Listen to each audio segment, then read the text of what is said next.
Hi, I'm Tony Stefani with Hillside Christmas Tree Farm. In one of our previous videos, we tagged this tree, and now we're going to come back and fix it. In case you missed the video, here's a little clip of it. So I wanted to point out this tree as we were walking around the trees doing some cones.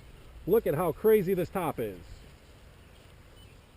So in one of my other videos, I showed you those yellow hook sticks, and I had some marking tape with me, and I'm going to mark this tree, and we'll see if we can get some of this stuff corrected to make it look good. So we'll get some tape, tape it on. No. Oh, pick it. I want to dig.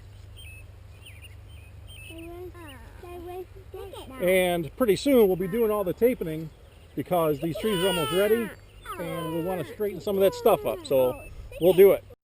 All right, now back to how we fixed it.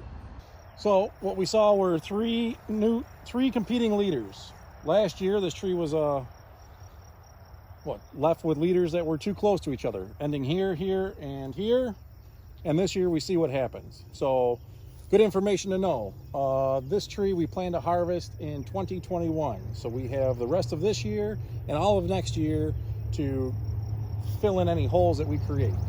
But for the most part, I'm going to cut these big things out.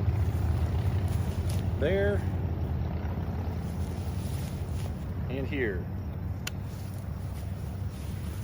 Now, when we come back to prune that, we don't have any more. This will fill in.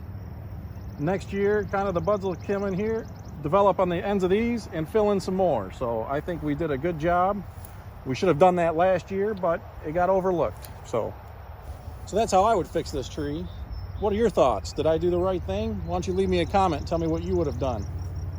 Probably would have done it right the first time last year. Well, thanks for watching. I hope you subscribe to the channel and let me know what you think.